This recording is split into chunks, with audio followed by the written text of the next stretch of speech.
It is very difficult today to find a high-end cycling shoe that does not use a BOA lace system. But in this video, I'm going to tell you why I don't like BOA laces.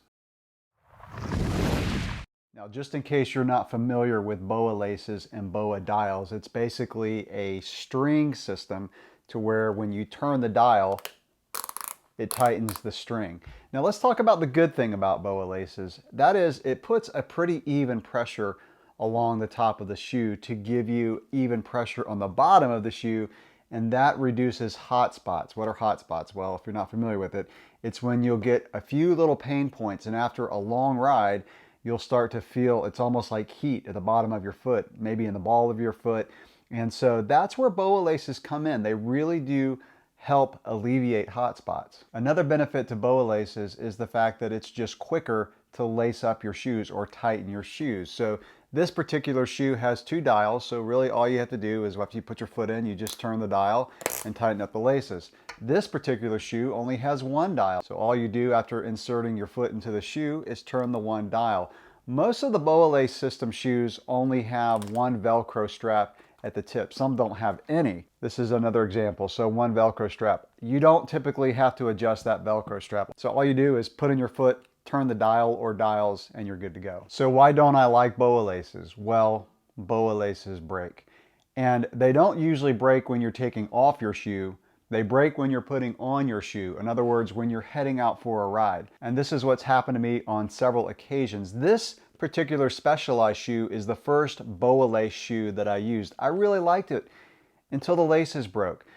Recently, I had laces break on this shoe. So I was getting ready to go out on like a 65-mile gravel ride with a buddy. And of course, he's waiting for me. So I could not, try to fix the shoe. And so I had to switch shoes. And so I went back to one of these older Shimano shoes. Now notice on this shoe that there are no BOA dials. So this is an older shoe. It's got this ratchet system. So all you do is put the little buckle in there, cinch it down, you're good to go. I used these shoes probably for 5-7 years and they were fine. So I had to put these shoes back on because, like I said, I broke the lace on this shoe. Now this is a particular shoe that I was not really used to riding in that much. A week later is when I started having my IT band problem. So if you've watched some of my videos, you'll know that right now I'm trying to rehab my IT band. I was good for the first ride on this. The second weekend, I started to get IT band pain. That was a month ago, and I'm still not riding much. Now, is that the cause of the IT band pain? I don't know. There's so many factors that could cause IT band flare up, but I've been riding like 80-mile rides with no problem. And as soon as I switched to another shoe, I got an IT band flare up. Could it be that this shoe was just a little bit flatter and the foot was further away from the saddle?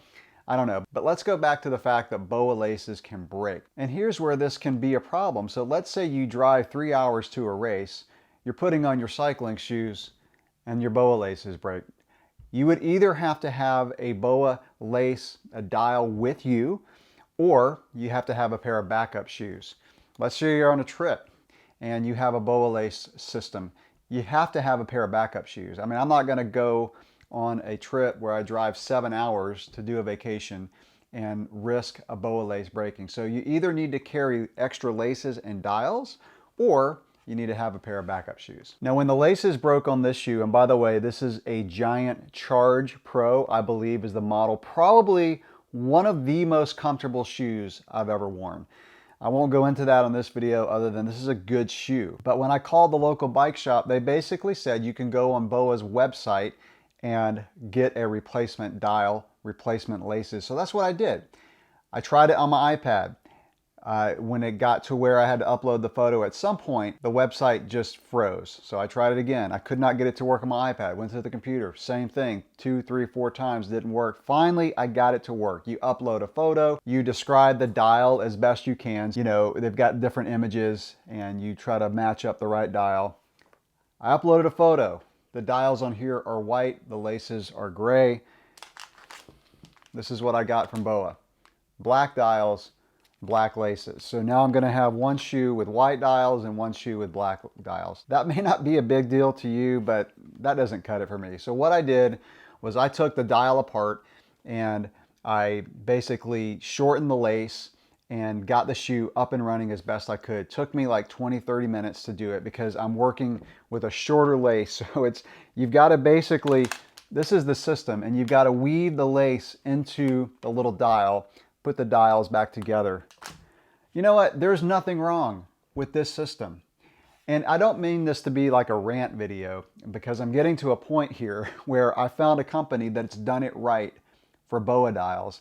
And it's a shoe that I just bought, and it's probably the most expensive cycling shoe. In fact, it is absolutely the most expensive cycling shoe that I've purchased, and that is the Seedy Dragon 5. The long name is like MTB Dragon 5 something. Anyway, this is the Dragon 5. That's what I call it. Now, why do I say that Seedy has done it right with the BOA dials? Here's why. Because when you break a dial, and by the way, I didn't mention this, but not only can the laces break, but the dials can also break as well, or you can get mud inside of them and they don't work very well and you got to take the dials apart. So that's another thing. But with this shoe, in fact, right after I record this video, I'm going to do a video going into more of the features of this shoe and do kind of like an initial review. So if you're interested, check out that video.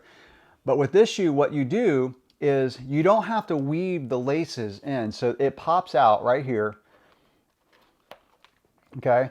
And then to get the dial out, there's a little pin. So all you do is you push the pin out and then replace the entire dial. And Seedy sells them. They sell them for all their shoes, all different colors. So with this particular shoe, in fact, let's not pick on Giant. Let's go over to Specialized here. With this shoe, you cannot put a new lace in without weaving it in the the various points, which it's not a big deal.